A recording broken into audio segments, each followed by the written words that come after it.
Hello viewers, welcome to Deeps Mathematics 23. So இந்த video கிளாஸ்ல இருந்து நம்ம அடுத்து ஐஎன்எம் பாடம் வந்து படிக்க ஆரம்பிக்க போறோம். இந்திய தேசிய இயக்கம் இருக்கு இல்லைங்களா? ஸோ அதை பற்றி தான் நம்ம படிக்க போகிறோம். ஸோ அது எங்கேருந்து நம்ம ஆரம்பிக்க போகிறோம்னா 8th ஹிஸ்ட்ரியிலேருந்து நம்ம ஸ்டார்ட் பண்ண போகிறோம். ஸோ 8th ஹிஸ்ட்ரி லெசன் 1லேருந்து நம்ம பார்க்கலாம். ஓகேங்களா? ஸோ ஐரோப்பியர்களின் வருகை. ஸோ ஐரோப்பியர்களின் வருகையில் ஃபஸ்ட்டு வந்து யாரை பற்றி நம்ம பார்ப்போம்னு பார்த்தீங்கன்னா போர்ச்சுகீசியர்கள் வந்து பார்ப்போம். சரிங்களா? ஸோ அதுக்கடுத்து யார் வந்திருப்பாங்க அப்படின்னா டச்சுக்காரங்க வந்திருப்பாங்க. டச்சுக்காரங்களுக்கு அப்புறம் ஆங்கிலேயர்கள் வந்திருப்பாங்க. ஆங்கிலேயர்களுக்கு அப்புறம் டேனியர்களுக்கு அடுத்து ஃப்ரெஞ்சுக்காரங்க. ஸோ இந்த 5 பேருமே எதுக்காக வராங்க அப்படின்னா வணிக மையம் வந்து இந்தியாவில் அமைக்கிறதுக்காக வந்திருப்பாங்க. ஆரம்பத்தில் இவங்க எல்லாருமே நம்ம நாட்டுக்கு வந்ததன் நோக்கம் வணிகம் செய்கிறதுக்காக தான். காலப்போக்கில் என்னாகும், ஒவ்வொருத்தவங்களுக்கும் நம்மளோட ஏரியாவை வந்து ஆட்சி செய்யணுங்கிற இது வந்து ஆங்கிலேயர்கள் மற்ற எல்லாத்தையும் அடிச்சு துரத்திட்டு இவங்க மொத்தமாக வந்து என்ன பண்ணுறாங்க, ஒரு 300 ஆண்டுகளுக்கு நம்ம நாட்டை வந்து ஆட்சி செய்கிறாங்க. ஓகேங்களா? ஸோ ஆரம்பத்தில் அந்த ஆங்கிலேயர்கள் எதுக்காக வந்திருக்காங்க, வணிகத்தின் நோக்கமாக தான் வந்து வந்திருக்காங்க. காலப்போக்கில் தான் என்ன பண்ணிடுறாங்க, நம்ம நாட்டை அடிமையாக்கி வச்சுருந்துருக்காங்க. ஸோ அவங்க எப்படி வந்தாங்க, எந்த மன்னர்கள் கிட்டலாம் வந்து அனுமதி பெற்று அவங்களோட வணிக மையத்தை நிறுவனாங்க, எந்த இடத்துல நிறுவனாங்க, எந்த ஆண்டு இதெல்லாம் நடந்துச்சு, இந்த மாதிரி விஷயங்கள் தான் இந்த பாடத்தில் இருக்கும். ரொம்பவே இன்ட்ரெஸ்டிங்காக இருக்கும். ஓகேங்களா? சரிங்க, முதல் தலைப்பு பாருங்களேன், நவீன இந்திய ஆதாரங்கள். ஸோ ஆரம்ப கட்ட காலத்திலேருந்து, அதாவது தொடக்க காலத்திலேருந்தே போர்ச்சுகீசியர்கள், டச்சுக்காரர்கள், ஃப்ரெஞ்சுக்காரர்கள், டேனியர்கள், ஆங்கிலேயர்கள் இவங்க எல்லாருமே என்ன பண்ணிட்டு இருந்திருக்காங்க அப்படின்னா தங்களோட அலுவலக செயல்பாடுகளை தங்களது அரசாங்க பதிவேடுகளில் பதிவு செய்துள்ளனர். இப்போ நம்ம ஒரு கவர்மெண்ட் ஆஃபீஸ் போகிறோம் அப்படின்னா ஒரு சின்ன விஷயம் நடந்தால் கூட அதை ரிஜிஸ்டர் பண்ணி வைக்கிறாங்க இல்லைங்களா? ஸோ இதை அவங்க ஆரம்ப காலகட்டத்திலேருந்து பதிவேடு வந்து செஞ்சு பராமரிச்சுட்டு இருந்திருக்காங்க. அது எல்லாம் தான் இப்போ நமக்கு வந்து ரொம்ப உதவியாக வந்து இருக்குது அப்படிங்கிறத சொல்லியிருக்காங்க. நவீன இந்தியாவோட ஆதாரங்களை அவங்க தான் ரெடி பண்ணி வச்சுருக்காங்க அப்படிங்கிறத சொல்லியிருக்காங்க. ஸோ இதெல்லாமே முக்கியமாக எந்தெந்த இடத்துல இப்போ வச்சு பாதுகாக்கப்பட்டுருக்குன்னா லிஸ்பன், கோவா, பாண்டிச்சேரி மற்றும் சென்னை ஆகிய இடங்களில் உள்ள ஆவண காப்பகங்கள் விலை மதிப்பற்ற வரலாற்று தகவல்களின் பெட்டகமாகும். சரிங்களா? ஸோ இது எல்லாமே எங்கே இருக்குது, இந்தந்த இடங்களில் தான் வந்து நமக்கு நிறைந்திருக்கு. அடுத்து சான்றுகளின் வகைகள் என்னென்னவா இருக்குன்னா எழுதப்பட்ட ஆதாரங்கள், ஆவண காப்பகங்கள் அப்படின்னு சொல்லிட்டு வகைப்பாடுகள் வந்து இருக்குது. சரிங்களா? அந்த எழுதப்பட்ட ஆதாரங்கள் அப்படிங்கிறதுல என்ன மாதிரியாக இருக்கும் அப்படின்னு பார்த்திங்கன்னா, இந்த நிறைய பயணிகள் வந்து பயண குறிப்புகள் வந்து எழுதியிருப்பாங்க இல்லைங்களா? ஸோ அவங்க எல்லாருமே என்ன எழுதியிருக்காங்கன்னா இந்தியாவோட ஏராளமான செல்வத்தை பற்றி எழுதியிருக்காங்க. அதில் முக்கியமானவர் யாருன்னா மார்க்கோ போலோ வந்து இந்தியாவோட ஏராளமான செல்வத்தை பற்றி எழுதியிருக்காரு. அவர் மட்டும் இல்லாமல் சில வெளிநாட்டு பயணிகளும் வந்து எழுதியிருக்காங்க. ஸோ இந்த மாதிரி வெளிநாட்டு பயணிகள் வந்து நம்ம நாட்டை பார்த்துட்டு அவங்களோட பயண குறிப்புகள் எழுதிட்டு அவங்க நாட்டுக்கே திரும்பிடுவாங்க இல்லைங்களா? ஸோ இந்த மாதிரி பயண குறிப்புகளை ஐரோப்பியர்கள் வந்து அறிந்து கொள்கிறாங்க. ஸோ அப்போ அவங்களுக்கு என்ன தோணுது, இந்தியாவுக்கு போகணும் அப்படிங்கிற ஒரு ஆர்வத்தை வந்து தூண்டுது. ஸோ ஆரம்ப காலகட்டத்தில் வந்து பார்த்திங்கன்னா இந்தியா வந்து ரொம்ப செல்வ செழிப்பான நாடுங்க. இப்போ கூட ரீசெண்டாக வந்து ஒரு சர்வே எல்லாமே கூட வந்துருந்துச்சு. ஸோ இங்கேருந்து அந்த ஆங்கிலேயர்கள் வந்து எவ்வளோ வந்து அவங்க நாட்டுக்கு தூக்கிட்டு போனாங்க அப்படிங்கிற விஷயங்கள் வந்து நிறையா வெளியிட்டிருந்தாங்க இல்லைங்களா? ஸோ நிறைய பேருக்கு தெரிஞ்சிருக்கும்னு நினைக்கிறேன். ஸோ அந்தளவுக்கு இந்தியா வந்து ரொம்பவே செல்வ செழிப்பான நாடாக வந்து இருந்துச்சு. அப்போ அந்த பயண குறிப்புகளெல்லாம் வச்சு ஐரோப்பியர்களுக்கு வந்து இந்தியா நோக்கி வரணும் அப்படிங்கிற ஒரு ஈர்ப்பை வந்து கொடுத்துச்சு. அப்போ தமிழ் வரலாற்று குறிப்புகள் ஆவணங்களில் முக்கியமாக வந்து ஒரு நபரை பற்றி நம்ம தெரிஞ்சுக்கணும். யாருன்னா ஆனந்தரங்கம். இவரை பற்றின ஒரு பாடமே வந்து நம்மளோட தமிழ் புத்தகத்தில் வந்து இருக்குங்க. அதை படித்து தெரிஞ்சுக்கிட்டிங்கன்னா இன்னும் டீட்டெயில்டாக இவரை பற்றி நம்ம தெரிஞ்சுக்கலாம். ஸோ இவர் வந்து யார் என்ன வேலை பார்த்துட்டு இருந்தாருன்னு பார்த்தீங்கன்னா பாண்டிச்சேரினால யார் நமக்கு ஞாபகம் வருவா, ஃப்ரெஞ்சுக்காரவங்க. ஓகேங்களா? அப்போ பாண்டிச்சேரி ஃப்ரெஞ்சு வர்த்தகத்தில் மொழிபெயர்ப்பாளராக வந்து வேலை பார்த்துட்டு இருந்திருக்காரு. 1736 1760 வரைக்கும் அங்கே என்ன நடந்துச்சு, ஃப்ரெஞ்சு இந்தியாவோட உறவு முறைகள் எப்படி இருந்துச்சு, அரசியல் செல்வாக்குகள் எப்படி இருந்துச்சுங்கிற டே டு டே வந்து டைட் எழுதுவாங்க இல்லைங்களா? அந்த மாதிரி இவர் எழுதிக்கிட்டே இருக்கார். ஸோ இவரோட அந்த பதிவுகள் வந்து நமக்கு வந்து ரொம்பவே உபயோகமாக வந்து இருந்திருக்கு. அந்த காலகட்டம் என்ன நடந்துச்சுங்கிறத டீட்டெயில்டாக தெரிஞ்சுக்கிறதுக்கு ரொம்பவே வந்து உதவியாக இருந்துச்சு. ஸோ அப்போ இதுக்கு ரொம்ப முக்கியமானவர் யாருங்க, இந்த ஆனந்த ரங்கம். ஓகேங்களா? அப்போ இவரை பற்றி இங்கே படிக்கிறோம் அப்படின்னா இவரை பற்றி தமிழில் ஒரு பாடம் இருக்குது இல்லைங்களா? அதையுமே என்ன பண்ணணும், தெளிவாக படிச்சுக்கணும். அப்போ பொது தமிழில் அது சிலபஸில் இல்லை அப்படிங்கிறதுக்காக நம்ம தமிழ் புத்தகத்தில் இருக்கக்கூடிய எதையுமே மிஸ் பண்ணக்கூடாது. சரிங்களா? அடுத்தது ஆவண காப்பகங்கள். ஸோ வரலாற்று ஆவணங்கள் பாதுகாக்கப்படக்கூடிய இடத்தை தான் நம்ம என்னன்னு சொல்லுவோம், ஆவண காப்பகம்னு வந்து சொல்லுவோம். இது வந்து இந்திய தேசிய ஆவண காப்பகம் எங்கே இருக்குதுன்னு பார்த்தீங்கன்னா டெல்லியில் வந்து இருக்குது. சரிங்களா, இது வந்து இந்திய அரசோட ஆவணங்களை பாதுகாக்கும் முதன்மை காப்பகம். இதுதான் வந்து இருக்கிறதுலே ரொம்ப முக்கியமான முதன்மை காப்பகமாக வந்து விளங்குது. சொல்லப்போனால் ஆசியாவிலே இதுதான் ஆவண காப்பகங்கள்லேயே மிகப்பெரியதாக வந்து இருக்குது. சரிங்களா, ஸோ லாஸ்ட் பாயிண்டில் வந்து நமக்கு கொடுத்துருக்காங்க. அவ்வளோதான். அடுத்து வந்து மேலே பாருங்கள், ஒரு முக்கியமான பாயிண்ட்டு. ஜார்ஜ் வில்லியம் ஃபாரஸ்ட் என்பவர் இந்திய தேசிய ஆவண காப்பகத்தின் தந்தை என அழைக்கப்படுகிறார். ஓகேங்களா, ஸோ இந்திய தேசிய ஆவண காப்பகம் எங்கே இருக்குது, டெல்லியில் இருக்குது அப்படிங்கிறது கொடுத்தாங்க. இந்திய தேசிய ஆவண காப்பகத்தின் தந்தைன்னு அழைக்கப்படக்கூடியவர் ஜார்ஜ் வில்லியம் ஃபாரஸ்ட் அப்படிங்கிறவர். ரொம்ப ரொம்ப ரொம்ப ரொம்ப முக்கியமான ஒன்று. சரிங்களா, அடுத்தது தமிழ்நாடு ஆவண காப்பகம். இப்போ வந்து தமிழ்நாடு ஆவண காப்பகம்னு அழைக்கப்படக்கூடியது என்னன்னு வந்து பார்த்திங்கன்னா சென்னை பதிப்பாசனம் அப்படிங்கிறது. இது எங்கே இருக்குது அப்படின்னா சென்னையில் தான் வந்து அமைந்திருக்கு. சரிங்களா, இது வந்து தென்னிந்தியாவிலே மிக பழமையான மற்றும் மிகப்பெரிய களஞ்சியத்தில் ஒன்றா வந்து இருக்குது. சரிங்களா, இது இந்த சென்னை பதிப்பாசனம். ஸோ இங்கே இருக்கக்கூடிய ஆவணங்கள் எல்லாமே தமிழ் மொழி, ஆங்கில மொழி மட்டும் இல்லாமல் டச்சு, டேனிஷ், பாரசீகம், மராத்திய நிர்வாக பதிவுகளின் தொகுப்புகள், ஃப்ரெஞ்சு, போர்ச்சுகீசிய, தமிழ், உருது மொழிகள் எல்லாத்துலேயுமே வந்து நமக்கு இருக்குது அப்படின்னு வந்து சொல்லியிருக்காங்க. அடுத்தது தமிழ்நாடு ஆவண காப்பகத்தில் 1642ஆம் ஆண்டு டச்சு பதிவுகளோட தொகுப்புகளும் வந்து அங்கே இருக்குது அப்படின்னு வந்து சொல்லியிருக்காங்க. எந்த வருடத்தோடது, 1642 டச்சு பதிவுகளின் தொகுப்பு வந்து இருக்குன்னு சொல்லியிருக்காங்க. அடுத்து வந்து பார்த்திங்க அப்படின்னா டேனிஷ் இருக்காங்க இல்லைங்களா, ஸோ டேனிஷ் பதிவுகள் வந்து 1777 1845 வரைக்கும் இருந்த பதிவுகள் வந்து இங்கே இருக்குது அப்படின்னு வந்து சொல்லியிருக்காங்க. அடுத்தது டாட்வெல் அப்படிங்கிறவரோட முயற்சினால் 1917ஆம் வருஷம் சென்னை நாட்குறிப்பு பதிவுகள் வந்து வெளியிடப்பட்டிருக்கு அப்படிங்கிறத சொல்லியிருக்காங்க. ஸோ இவர் வந்து ஒரு ரொம்ப முக்கியமான ஒரு நபராக வந்து கருதப்படுறாரு. தமிழ்நாடு ஆவண காப்பக வரலாற்றின் ஒரு புதிய அத்தியாயத்தை வந்து தொடக்கி வச்சவர் இவர் தான். அதனால் இவர் வந்து கொஞ்சம் முக்கியமான நபராக வந்து கருதப்படுறாரு.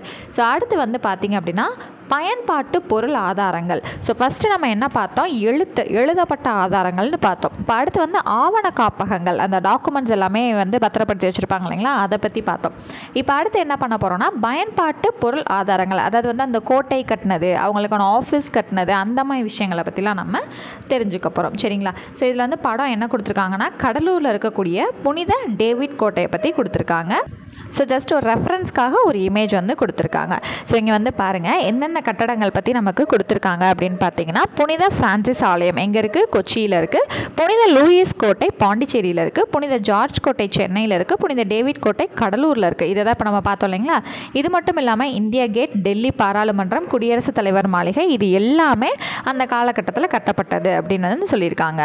அதாவது ஒரு காலகட்டத்திலையும் ஒவ்வொன்றா வந்து கட்டப்பட்டிருக்கு. அதை நமக்கு தேவையான சில பில்டிங்ஸ் எல்லாமே நம்ம அரசு வந்து இப்போ யூஸ் பண்ணிகிட்ருக்கு. ஸோ அடுத்து வந்து பார்த்திங்கன்னா டெல்லியில் இருக்கக்கூடிய மிகப்பெரிய அருங்காட்சியகம் வந்து இந்தியாவின் மிகப்பெரும் தேசிய அருங்காட்சியகமாக இருக்குது. அப்போ இந்தியாவில் இருக்கக்கூடிய மிகப்பெரிய தேசிய அருங்காட்சியகம் எங்கே இருக்குதுன்னு கேட்டாங்கன்னா டெல்லி அப்படின்னு வந்து சொல்லணும். இது எப்போ தொடங்கப்பட்டுச்சு அப்படின்னா 1949 வந்து நிறுவப்பட்டிருக்கு. அவ்வளோதான். சரிங்களா, ஸோ இன்னொரு ஆதாரம் என்ன அப்படின்னு வந்து பார்த்திங்கன்னா நாணயங்கள். நிர்வாக வரலாற்றை பற்றி நம்ம தெரிஞ்சுக்கணும் அப்படின்னா ரொம்ப முக்கியமான ஆதாரம் என்ன அப்படின்னா நாணயங்கள். அப்போது நவீன இந்தியாவோட முதல் நாணயம் எப்போ வெளியிடப்பட்டிருக்கு அப்படின்னா 1862 வருடம் ஆங்கிலேய ஆட்சியில் வந்து வெளியிடப்பட்டிருக்கு. ராணி விக்டோரியாவுக்கு பிறகு அரியணை ஏறிய மன்னர் யார் அப்படின்னா 7ஆம் எட்வர்ட். சரிங்களா, விக்டோரியா மகாராணிக்கு பின்னாடி வந்தவங்க யார் அப்படின்னா 7ஆம் எட்வர்ட். அவரோட உருவம் பொறித்த நாணயத்தை வந்து வெளியிட்டிருக்காங்க. ஸோ வெளியிட்டதுக்கு அடுத்து நம்ம இந்தியாவில் இருக்கக்கூடிய ரிசர்வ் வங்கி இருக்குது இல்லைங்களா, 1935 நம்மளோட இந்திய அரசோட ரூபாய் நோட்டுகளை வெளியிடுறாங்க. அது எப்படி, முறையாக நிறுவப்பட்ட இந்திய அரசின் ரூபாய் நோட்டுகளை வெளியிடுறாங்க. அதுலேயும் வந்து பாருங்களேன், மன்னர் 6ஆம் ஜார்ஜ் உருவம் தாங்கிய இந்தியாவின் முதல் 5 ரூபாய் நோட்டு. ஓகேங்களா, இந்தியாவிலே ஃபர்ஸ்ட் டைம் 5 ரூபாய் நோட்டில் ஜனவரி 1938 மன்னர் 6ஆம் ஜார்ஜோட உருவத்தை போட்டு இந்திய ரிசர்வ் வங்கி வந்து வெளியிட்டிருக்கு நமக்கு. ஓகேங்களா, ஸோ அடுத்து 1690 புனித டேவிட் கோட்டை ஆங்கிலேயரால் கடலூரில் கட்டப்பட்டது. ஸோ இங்கே இருக்குது இல்லைங்களா, கடலூரில் என்ன கோட்டை இருக்குது, புனித டேவிட் கோட்டை. இது வந்து யார் கட்டினா, ஆங்கிலேயர்கள் கட்டியிருக்காங்க. எந்த வருடம், 1690. இந்த கண்டென்ட் எல்லாமே முக்கியமானது தான். சரிங்களா, ஸோ அடுத்து வந்து பாருங்கள், இந்த மாதிரி சும்மா மேலோட்டமான ஆவணங்கள் நம்ம எப்படி தெரிஞ்சுக்கிட்டோங்கிற மாதிரி விஷயங்கள் எல்லாமே பார்த்தாச்சு. இப்போ ஐரோப்பியர்களோட வருகை, அந்த 5 பேர்கள் பற்றி நம்ம பார்த்தோம் இல்லைங்களா, எப்படிலாம் வந்தாங்க, எங்கெங்கெல்லாம் வந்து வணிக மையங்கள் நிறுவனாங்க, எப்படி கைப்பற்றினாங்க, யாரெல்லாம் வந்து ஓடிட்டாங்க. ஸோ இந்த மாதிரி விஷயங்கள் தான் இப்போ நம்ம மேலோட்டமாக இல்லை, டெப்த் கொஞ்சம் ஓரளவுக்கு நல்ல கண்டென்ட்டாகவே இருக்கும் நமக்கு. ஸோ இப்போ பாருங்கள், 1453 வருடம் துருக்கியர்களால் கான்ஸ்டான்டினோப்பிள் அப்படிங்கிற பகுதி வந்து கைப்பற்றப்படுது. ஸோ அப்போ என்ன ஆகுதுன்னா, இந்தியாவுக்கும் ஐரோப்பாவுக்கும் இடையில இருக்கக்கூடிய நிலவழி என்ன பண்ணுறாங்க, இங்கிட்ட யாரும் போக முடியாத மாதிரியும் அங்கிட்ட யாரும் வர முடியாத மாதிரியும் மூடிடுறாங்க. ஸோ அப்போ என்ன ஆகுது அப்படின்னா, மற்ற நாடுகள் வந்து கிழக்கு நாடுகளுக்கு வந்து போகிறதுக்கு புதிய கடல் வழியை வந்து கண்டுபிடிக்க வேண்டிய சூழ்நிலை வந்து நிலவுச்சு. சரிங்களா? அப்போது ஃபஸ்ட்டு வந்து யார் வர்றது, போர்ச்சுகல் அப்படிங்கிறது. ஸோ போர்ச்சுகலில் வந்து ஒரு இளவரசர் இருக்கார், ஹென்றி அப்படிங்கிறவர், மாலுமி ஹென்றின்னு சொல்லி அவரை அழைப்பாங்க. ஸோ இவருக்கு நிறைய வந்து என்னென்னா, போக முடியாத இடங்களுக்கு எப்படி போகிறது, சாகசங்கள், இந்த மாதிரி விஷயங்கள் எல்லாமே ரொம்ப பிடிக்கும். அப்போ அவர் வந்து என்ன பண்ணுறாரு, 1487 ஆண்டு, அதுக்கு முன்னாடி வந்திருக்குதுங்க. அப்போ அவர் என்ன பண்ணுறாரு, அவரோட மக்களையுமே வந்து உலகத்தில் அறியப்படாத பகுதிகளெல்லாம் போய் வந்து ஆராய்ச்சி செஞ்சுட்டு வாங்க அப்படின்னு சொல்லி ரொம்பவே வந்து என்ன பண்ணுறாரு, மோட்டிவேட் பண்ணுறாரு. அடுத்து 1487 ஆண்டு வந்து என்ன பண்ணுறாங்க அப்படின்னா, போர்ச்சுகீசிய மாலுமியான பார்த்தலோமியா டயஸ் அப்படிங்கிறவர் தென்னாப்பிரிக்காவோட தெற்கு முனையை வந்து போய் அடைகிறாரு. அங்கே மன்னர் 2ஆம் ஜான் வந்து அவரை ஆதரிக்கிறாரு. அவ்வளோதான். அடுத்து வந்து பார்த்திங்கன்னா வாஸ்கோடோகாமா பற்றி வந்து இருக்குது. ஸோ இவர் என்ன பண்ணுறாருன்னு பார்த்தீங்கன்னா, தென்னாப்பிரிக்காவோட தெற்கு முனைக்கு வந்து வராரு. அங்கேருந்து மெசாம்பி அப்படிங்கிற பகுதிக்கு வந்து பயணிக்கிறாரு. ஸோ அதுக்கடுத்து என்ன பண்ணுறாருனா, இந்திய மாலுமியோட ஓகேங்களா, கப்பல் ஓட்டுற ஒரு மாலுமியோட உதவியோட 1498 கள்ளிக்கோட்டைக்கு இங்கே வராரு. சரிங்களா? அப்போ யார், எந்த மன்னர் இவரை வரவேற்கிறாங்க அப்படின்னா, மன்னர் சாமரின் அப்படிங்கிறவர் வந்து வரவேற்கிறார். அடுத்தது வாஸ்கோடோகாமா வந்து வந்துட்டார் இல்லைங்களா, அதுக்கடுத்து 2வது போர்ச்சுகீசிய மாலுமி பெட்ரோ அல்வாரிஸ் அப்படிங்கிறவர் வந்து வாஸ்கோடோகாமாவை வந்து எப்படி வந்தாரோ அதே மாதிரி வந்து அவரோட கைடன்ஸை யூஸ் பண்ணி 13 கப்பலை வந்து இங்கே கூட்டிகிட்டு வராரு. எப்போது 1500ஆம் ஆண்டில் வந்து கள்ளிக்கோட்டையை வந்து ரீச் பண்ணுறாரு. ஓகேங்களா? ஸோ யாரை ஃபாலோ பண்ணி வந்தவங்க இவங்களாம், வாஸ்கோடோகாமா எப்படி வந்தாரோ அதே போல் அவங்க எல்லாரும் இங்கே வந்து சேர்றாங்க. அடுத்து மறுபடியும் இவர் வந்து வாஸ்கோடோகாமா வந்து 2வது முறையாக இந்தியாவுக்கு வராரு. எப்போனா 1501 வருடம் 20 கப்பல்களோட இந்தியாவுக்கு வந்து வராரு. அப்போ வந்து என்ன ஆகுதுன்னு பார்த்தீங்கன்னா, கண்ணனூர் அப்படிங்கிற இடத்துல வர்த்தக மையத்தை நிறுவுறாரு. அதுக்கப்புறம் கள்ளிக்கோட்டை, கொச்சின் பகுதிகள்லையும் வந்து இவர் வர்த்தக மையத்தை நிறுவுறாரு. இதனால் வந்து என்ன ஆகுதுன்னா, அந்த மன்னர் சாமரின் இருக்கார் இல்லைங்களா, அவருக்கு ரொம்ப கோபம் வந்து 2 பேருக்கு இடையில என்ன ஆகுது அப்படின்னா, தாக்குதல்கள் வந்து நடைபெறுது. ஆனால் அந்த மன்னர் என்ன ஆகுறாரு அப்படின்னா, அந்த தாக்குதலில் தோற்கடிக்கப்படுறாரு. அதுக்கப்புறம் என்ன ஆகுது அப்படின்னா, போர்ச்சுகீசியர்கள் வந்து கொச்சினை வந்து அவங்களோட கம்பெனியின் முதல் தலைநகரமாக வந்து வச்சுக்கிறாங்க. சரிங்களா? கிழக்கிந்திய கம்பெனியின் முதல் தலைநகரம். எந்த கிழக்கிந்திய கம்பெனி? போர்ச்சுகீசிய கிழக்கிந்திய கம்பெனியோட முதல் தலைநகரமாக வச்சுக்கிறாங்க. 1524 வாஸ்கோடோகாமா வந்து மறுபடியும் 3வது முறையாக எப்போ வராரு, இந்தியாவுக்கு வந்து வராரு. அப்படி வந்தப்போ அவருக்கு வந்து நோய்வாய்ப்பட்டு டிசம்பர் 1524 கொச்சினில் வந்து இறந்துடுறாரு. அப்போ வாஸ்கோடோகாமா எத்தனை முறை வந்து இந்தியாவுக்கு வந்திருக்காங்கன்னு கேட்டால் எத்தனை முறை சொல்லணும்? 3 முறை வந்து சொல்லணும். அந்த வருடங்களையும் வந்து நம்ம படித்து வச்சுக்கணும். அடுத்து யார் வராங்கன்னு பார்த்தீங்கன்னா, ஃப்ரான்சிஸ்கோ டி அல்மெய்டா அப்படிங்கிறவங்க 1505 1509. சரிங்களா? இப்போ ஃப்ரான்சிஸ்கோ டி அல்மெய்டாங்கிறவர் வந்து இந்தியாவில் இருந்த போர்ச்சுகீசிய பகுதிகளுக்கு 1505 அனுப்பப்பட்ட முதல் ஆளுநர். சரிங்களா? இவங்களுக்கான முதல் ஆளுநர் அப்படிங்கிறவராக வந்தவர் தான் இந்த ஃப்ரான்சிஸ்கோ டி அல்மெய்டா. ஸோ இவரோட நோக்கம் வந்து என்னவாக இருந்துச்சுன்னு பார்த்தீங்கன்னா, இவங்களோட கப்பற்படையை வந்து பலப்படுத்தணும் அப்படிங்கிறது தான் இந்த அல்மெய்டாவோட நோக்கமாகவே இருந்துச்சு. ஸோ அதுக்காக இவர் என்ன அறிமுகப்படுத்துகிறாரு அப்படின்னா, நீல நீர் கொள்கை அப்படிங்கிற விஷயத்தை இவங்களுக்கு மத்தியில் அறிமுகப்படுத்துகிறாரு. ஸோ அடுத்து வந்து பார்த்திங்கன்னா, பீஜப்பூர் மற்றும் குஜராத் சுல்தான்கள் வந்து இந்த போர்ச்சுகீசியர்களுக்கு வந்து எதிராக வந்து இருக்காங்க. அப்போ இந்த முஸ்லீம் படைகள் எல்லாமே சேர்ந்து இவங்களுக்கு எதிராக வந்து சண்டை போடும்போது ஃபஸ்ட்டு என்ன ஆகுறாங்க அப்படின்னா, போர்ச்சுகீசியர்கள் வந்து தோற்கடிக்கப்படுறாங்க. அந்த போரில் அல்மெய்டாவோட பையனும் கொல்லப்படுறாரு. அடுத்து வந்து என்ன ஆகுதுன்னா, டையூவில் நடைபெற்ற கடற்போரில் அல்மெய்டா வந்து முஸ்லீம் கூட்டு படைகளை அப்படியே ஆப்போசிட் ஆயிடுது. இவர் என்ன பண்ணிடுறாரு, முஸ்லீம் கூட்டு படைகளை வந்து தோற்கடிச்சிடுறாரு. 1509ஆம் ஆண்டு என்ன ஆகுது, போர்ச்சுகீசியர் ஆசியாவில் கப்பற்படையின் மேலாண்மையை வந்து எடுக்கிறாங்க. அடுத்தது அல்ஃபோன்சோ டி அல்புகர். ஸோ இந்தியாவில் போர்ச்சுகீசியர்களோட ஆதிக்கத்தை உண்மையிலே ஃபஸ்ட்டு வந்து நிறுவனர் யாருன்னா இந்த அல்புகர்க் அப்படிங்கிறவர் தான். சரிங்களா? ஸோ பீஜப்பூர் சுல்தான் கிட்டேருந்து நவம்பர் 1510 கோவாவை வந்து வாங்கிடுறாரு, கைப்பற்றுகிறார். அதே போல் 1515 பாரசீக வளைகுடாவில் இருக்கக்கூடிய ஆர்மஸ் துறைமுக பகுதியில் போர்ச்சுகீஸ் அதிகாரத்தை இவர் என்ன பண்ணுறாரு, எஸ்டாப்ளிஷ் பண்ணுறாரு, விரிவுபடுத்துகிறாரு. ஸோ இவர் வந்து அடுத்து என்ன பண்ணுறாருனா, போர்ச்சுகீசியர்களை வந்து இந்தியாவில் இருக்கக்கூடிய பெண்களை வந்து திருமணம் பண்ண சொல்லி ஊக்குவிக்கிறாரு. ஓகேங்களா. ஸோ அந்த காலத்தில் எல்லாருமே என்ன பண்ணுவாங்கன்னா, ஒரு பகுதி தங்களுக்கு வேணும் அப்படின்னா அவங்க கூட திருமண உறவுகளை வந்து மேற்கொள்வாங்க. கொஞ்சம் சுமூகமாக போகணும், நம்மளை யாரும் எதிர்க்கக்கூடாதுன்னு நினச்சாங்கன்னா திருமண உறவுகளை வந்து ஊக்குவிப்பாங்க. ஸோ அதே தான் வந்து என்ன பண்ணியிருக்காரு, இவரும் பண்ணியிருக்காரு. விஜயநகர பேரரசு கூட வந்து நட்பு உறவை வந்து வச்சுட்டு இருந்திருக்காரு. அடுத்தது வந்து பார்த்திங்கன்னா நினோ டி குன்ஹா அப்படிங்கிறவர். சரிங்களா. ஸோ இதுக்கு முன்னாடி யார் இருந்தால், அல்புகர்க்கு இருந்தார் இல்லைங்களா, அவருக்கு பின்னாடி கவர்னராக வந்தவர் தான் இந்த நினோ அப்படிங்கிறவர். சரிங்களா. 1530 தலைநகரை கொச்சியிலேருந்து கோவாவுக்கு வந்து மாற்றுறார் இவர். அதே போல் 1534 குஜராத்தின் பகதூர் ஷா இருக்கார் இல்லைங்களா, அவர்கிட்ட இருந்து பசின்கிற பகுதியை வந்து கைப்பற்றாரு. அடுத்து 1537 டையுவையும் வந்து கைப்பற்றார். டேமன் டையுன்னு சொல்லுவோம் இல்லைங்களா, அதில் டேமன் பற்றி முன்னாடியே பார்த்தோம். இப்போ டையுவை வந்து கைப்பற்றுறாரு.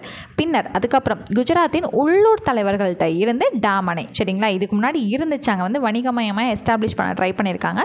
இப்போ டையுவை கைப்பற்றினதுக்கப்புறம் டாமனையும் வந்து கைப்பற்றுறாரு. அதுக்கப்புறம் சால்செட்டை வந்து 1548 ஆக்கிரமிச்சிடுறாரு.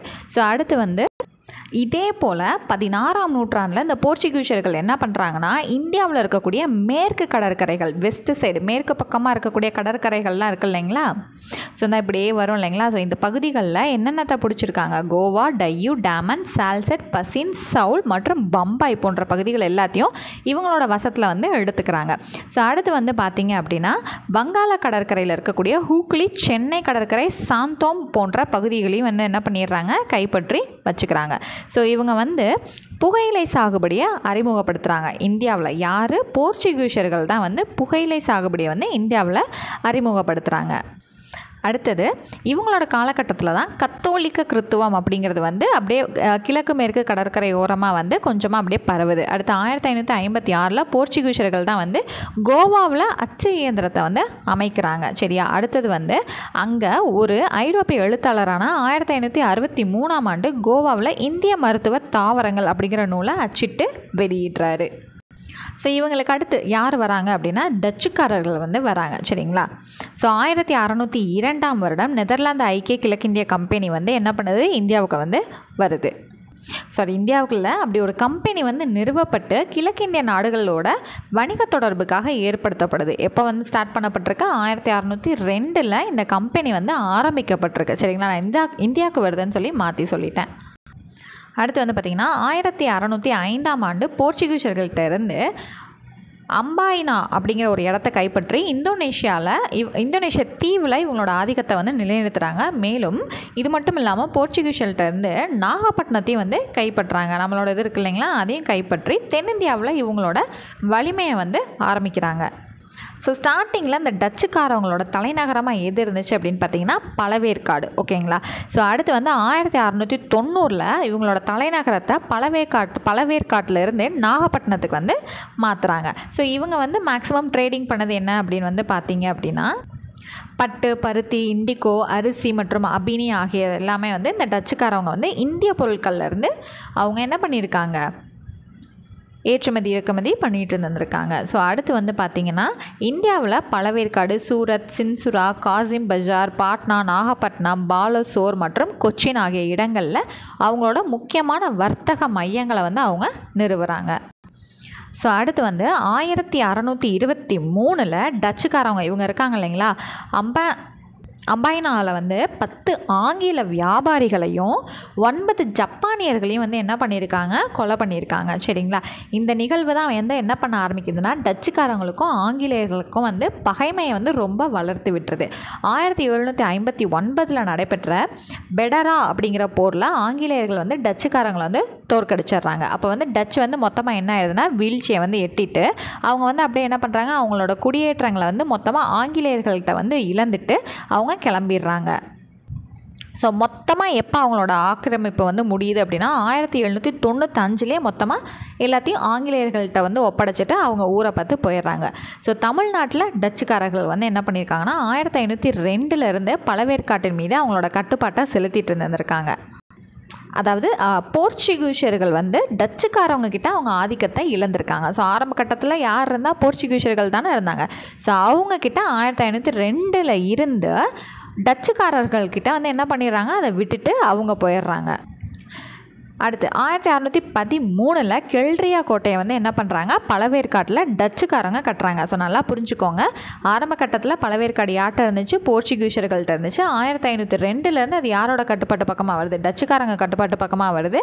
அந்த பழவேற்காட்டில் 1613 டச்சுக்காரங்க என்ன பண்ணுறாங்க, கெல்ட்ரியா அப்படிங்கிற கோட்டையை வந்து கட்டியிருக்காங்க. சரிங்களா. ஸோ இது வந்து டச்சுக்காரங்களோட ஒரு முக்கியமான அரசு இருப்பிடமாக வந்து கருதப்பட்டிருக்கு. சரிங்களா. ஸோ அதை தான் வந்து இங்கே காமிச்சிருக்காங்க படத்தில். ஸோ அடுத்து வந்தீங்க அப்படின்னா, ஸோ எந்தெந்த பகுதிகளில் டச்சுக்காரங்களோட முக்கியமான கோட்டைகள் அல்லது வந்து அந்த கைப்பற்றிய பகுதிகள் எங்கெங்கன்னு பார்த்தீங்கன்னா, நாகப்பட்டினம், புன்னங்காயல், பரங்கிப்பேட்டை, கடலூர், தேவனாம்பட்டினம் டச்சுக்காரர்களின் கோட்டைகள் மற்றும் கைப்பற்றிய பகுதிகளாக வந்து இதெல்லாமே கருதப்படுது. அடுத்து ஆங்கிலேயர்கள் வந்து வராங்க. இங்கிலாந்து ராணி எலிசபெத் கிழக்கிந்திய நாடுகளுடன் வர்த்தகம் செய்கிறதுக்காக ஒரு பட்டயம் வந்து வழங்குறாங்க. எப்போனா 31 டிசம்பர் 1600 வந்து வழங்குறாங்க. ஸோ அப்போ வந்து ஆரம்பிக்கப்பட்டதான் வந்து இந்த கம்பெனி. ஸோ அப்போ வந்து ஒரு கவர்னர் 24 இயக்குநர்களை வந்து வச்சுருந்துருக்காங்க இந்த கம்பெனியில். அடுத்து 1608 ஜஹாங்கீரோட அவைக்கு இந்த மாலுமி வில்லியம் ஹாக்கின்ஸ் அப்படிங்கிறவர் வந்து வராரு. சரிங்களா. எதுக்காக அப்படின்னா, போய் சலுகைகள் வந்து பெறதுக்காக அவரை வந்து ஃபஸ்ட்டு அனுப்பி வைக்கிறாங்க. அப்போ சூரத் நகரில் வந்து வணிக மையம் ஓப்பன் பண்ணுறதுக்காக இவர் அனுமதி வந்து கேட்குறாரு. யார், இந்த மாலுமி வந்து ஜஹாங்கீர் அவையில் இந்த மாதிரி வந்து அனுமதி கேட்குறாரு. அப்போ என்ன ஆகுது அப்படின்னா, போர்ச்சுகீசியர்களோட தலையீட்டுனால ஜஹாங்கீர் வந்து அனுமதி கொடுக்கல. ஏன்னா ஆரம்ப கட்டத்தில் அப்போ யார் இருந்திருப்பா, போர்ச்சுகீசியர்கள் வந்து இருந்தாங்க. அடுத்து இந்த நிலையில் 1612 சூரத்துக்கு பக்கத்தில் கடற்போரில் ஆங்கில தளபதி தாமஸ் பெஸ்ட் வந்து என்ன பண்ணுறாங்கன்னா, போர்ச்சுகீசிய கடற்படையை வந்து தோற்கடிக்கிறாரு. பேரரசர் ஜஹாங்கீர் வந்து 1613 சூரத்தில் இந்த ஆங்கிலேயர்களுக்கு வந்து வர்த்தக மையம் வைக்கிறதுக்கு அனுமதிக்கிறாரு. அப்போ போர்ச்சுகீசியரை தோற்கடிச்சதுக்கு அப்புறம் தான் ஜஹாங்கீர் என்ன பண்ணியிருக்காரு, வணிக மையத்துக்கு ஓகே சொல்லியிருக்காரு. மொத்தமாக அவங்க அனுப்ப கிடையாது, அந்த சமயத்தில் தோற்கடிச்சிருக்காரு. ஸோ அடுத்து வந்து பார்த்திங்கன்னா 1614 கேப்டன் நிக்கோலஸ் டவுண்டன் அப்படிங்கிறவர் போர்ச்சுகீசியரை வந்து வென்றனால முகலாயர்களோட அவையில் ஆங்கிலேயர்களுக்கு வந்து இன்னும் கொஞ்சம் கௌரவம் வந்து அதிகரிக்குது. அடுத்து 1615 ஜஹாங்கீர் அவைக்கு இங்கிலாந்து மன்னர் ஜேம்ஸ் அவர்களால் சர் தாமஸ் ரோ அப்படிங்கிறவரை அனுப்பி வைக்கப்படுறாரு. சரிங்களா. யாரோட அவைக்கு யார் அனுப்பிச்சி வச்சாங்க, ஜஹாங்கீரோட அவைக்கு இங்கிலாந்து மன்னர் ஜேம்ஸ் வந்து யார் அனுப்பிச்சிருக்காரு, தாமஸ் ரோவை வந்து அனுப்பியிருக்காரு. அவர் வந்து ஆக்ராவில் 3 வருஷம் தங்கியிருந்தார். தங்கியிருந்துட்டு அவர் கிளம்புற சமயத்தில் என்ன பண்ணியிருக்காரு, ஆக்ரா, அகமதாபாத், புரோச்சுங்கிற இடங்களில் வணிக மையங்களை வந்து நிறுவியிருக்காரு. அடுத்து ஆங்கிலேயர்கள் தங்களது முதல் வணிக மையத்தை வந்து வங்காள விரிகுடா கடற்கரையில் இருக்கக்கூடிய மசூலிப்பட்டினம் அப்படிங்கிற இடத்துல தான் வந்து நிறுவியிருக்காங்க. எப்போ 1611 வருடம். அடுத்தது கோல்கொண்டா அப்படிங்கிற அரசின் ஒரு முக்கிய துறைமுகம், அது ஏது, மசூலிப்பட்டினம் அப்படிங்கிறது. ஸோ அடுத்து வந்து பார்த்திங்கன்னா 1639 ஃப்ரான்சிஸ் டே அப்படிங்கிற ஆங்கில வணிகர் வந்து என்ன பண்ணுறாருனா, சந்திரகிரி மன்னர்கிட்ட, அதாவது சந்திரகிரியோட மன்னரான சென்னப்ப நாயக்கர்கிட்ட இருந்து மெட்ராஸ் இருக்குது இல்லைங்களா, அதை வந்து என்ன பண்ணியிருக்காரு, குத்தகைக்கு வாங்கியிருக்காரு. சரியா. ஸோ அப்போ தான் வந்து என்ன பண்ணுறாங்க, ஆங்கில கிழக்கிந்திய கம்பெனி வந்து புனித ஜார்ஜ் கோட்டையை வந்து கட்டியிருக்காங்க. ஸோ இது வந்து ரொம்பவே புகழ் வாய்ந்த ஒரு கோட்டை.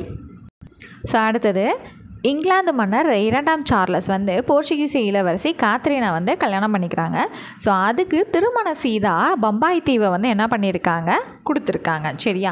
அடுத்து 1668 ஆங்கில கிழக்கிந்திய கம்பெனி ஆண்டுக்கு 10 பவுண்டு வந்து குத்தகை கொடுத்து பம்பாய் தீவை வந்து யார்கிட்ட இருந்து எடுத்திருக்காங்க, மன்னர் 2ஆம் சார்லஸ் கிட்டேருந்து வாங்கியிருக்காங்க.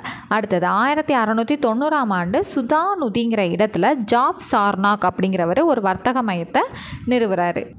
ஸோ இதெல்லாம் தான் கல்கத்தா அப்படிங்கிற ஒரு பெரும் நகரமாக வந்து வளர்ச்சி அடைஞ்சிருக்கு. சரிங்களா. ஸோ மேலும் இந்த 1696 சுதானுதியில் வந்து ஒரு வலுவான கோட்டையை வந்து கட்டியிருக்காங்க. அதை தான் 1700 வில்லியம் கோட்டை அப்படின்னு வந்து அழைக்கப்பட்டுருக்கு. ஒரு ரொம்ப முக்கியமான ஒரு கோட்டை. ஓகேங்களா. அடுத்து 1757 பிளாசி போர் மற்றும் 1764 பக்சார் போருக்கு பிறகு ஆங்கில கிழக்கிந்திய கம்பெனி வந்து ஒரு அரசியல் சக்தி, எல்லாத்தையும் ஆளக்கூடிய ஒரு சக்தியாக வந்து பெருசாக உருவெடுக்குது. இந்தியா வந்து வந்து 1858 வரைக்குமே ஆங்கில கிழக்கிந்திய கம்பெனி ஆட்சியின் கீழே தான் வந்து இருக்குது. ஸோ இந்த 1858 வாக்கில் அந்த 1850 ரொம்ப பெரிய பிரச்சனைகள் வந்து நடந்துட்டு இருந்த சமயத்தில் அடுத்து வந்து என்ன ஆயிடுது, 1858 அந்த கம்பெனிக்கு கீழே இருந்த இந்தியா நேரடியாக அந்த இங்கிலாந்தோட கட்டுப்பாட்டுக்கு வந்து போயிடுது. ஆங்கில அரசின் நேரடி கட்டுப்பாட்டுக்கு கீழே வந்துடுது. சரிங்களா? ஸோ இப்போ வந்து இதெல்லாமே வந்து ஆங்கிலேயர்கள் பற்றினது. சரிங்களா? ஸோ ஃபஸ்ட்டு யார் வந்தால் போர்ச்சுகீசியர்கள், அடுத்து டச்சுக்காரங்க, அடுத்து ஆங்கிலேயர்கள். ஸோ இங்கே வந்து அதுக்கு அடுத்துன்னு சொல்லிட்டு நபர்கள் மூலமாக என்னாச்சுன்னு கொடுக்காம ஒட்டு மொத்தமாக ஃபஸ்ட்டு வந்து போர்ச்சுகீசியர் வந்தாங்க, சண்டையாச்சு, எப்போ கிளம்புனாங்க, டச்சுக்காரங்க வந்தாங்க, சண்டையாச்சு, எப்போ கிளம்புனாங்க, ஆங்கிலேயர்கள் வந்தாங்க, என்னாச்சு, பிரச்சனையாச்சு, அவங்களோட நேரடி அரசுக்கு கீழே போச்சு. ஸோ இந்த மாதிரி தான் வந்திருக்கு. அடுத்து டேனியர்கள், லாஸ்ட்டில் வந்து ஃப்ரெஞ்சுக்காரவங்க. ஓகேங்களா? ஆனால் முழுமையாக இங்கே தங்கினது யார்? ஆங்கிலேயர்கள் தான். ஸோ டேனியர்கள் பற்றின கண்டென்ட். ஸோ வந்து டென்மார்க் அரசர் 4ஆம் கிறிஸ்டியன் 1616 மார்ச் 17 ஒரு பட்டயத்தை வந்து வெளியிடுறாரு. டேனிஷ் கிழக்கிந்திய நிறுவனத்தை வந்து உருவாக்குறாரு. ஸோ அவங்க வந்து 1620 தரங்கம்பாடி, ஸோ தரங்கம்பாடிங்கிறது எங்கே இருக்குன்னா தமிழ்நாட்டில் இருக்குது. 1676 செராம்பூர் அப்படிங்கிற இடங்களில் குடியேற்றங்களில் நிறுவுறாங்க. எங்கெங்க? தமிழ்நாட்டிலையும் வங்காளத்துலேயும். சரிங்களா? ஸோ இந்த செராம்பூர் அப்படிங்கிறது இந்தியாவில் டேனியர்களின் தலைமை இடமாக வந்து விளங்கியிருக்கு. சரிங்களா? ஸோ இந்தியாவில் வந்து இந்த டேனியர்கள் வந்து தங்களை வந்து வலுப்படுத்தி கொள்ளலை. அதனால் வந்து ரொம்ப சீக்கிரமே வந்து அவங்க குடியேற்றங்களை விட்டுட்டு வெளியேறிடுறாங்க. 1845 டேனியர்கள் வந்து இந்தியாவிலேருந்து வெளியேறி போயிடுறாங்க. எல்லாத்தையும் ஆட்டை கொடுத்துட்டு ஆங்கிலேய அரசுக்கிட்ட கொடுத்துட்டு போயிடுறாங்க. ஸோ அந்த தரங்கம்பாடியை வந்து டேனியர்கள் டான்ஸ்பர்க் அப்படின்னு வந்து அழைச்சாங்களாம். ஸோ நம்மளோட பேர்கள் வந்து அவங்க வாயில் வராது இல்லைங்களா? ஸோ அதனால் தரங்கம்பாடிங்கிறத அவங்க எப்படி சொல்லுவாங்க? டானஸ்பர்க் அப்படின்னு வந்து சொல்லுவாங்களாம். சீகன் பால்கு அப்படிங்கிறவரை டென்மார்க்கின் அரசர் இந்தியாவுக்கு வந்து அனுப்பிச்சு வச்சுருந்துருக்காரு. அவர் என்ன பண்ணியிருக்காரு? தரங்கம்பாடியில் ஒரு அச்சுக்கூடத்தை வந்து நிறுவி இருந்திருக்காரு. சரிங்களா? அடுத்தது லாஸ்ட்டில் வந்து பார்த்திங்கன்னா ஃப்ரெஞ்சுக்காரங்க.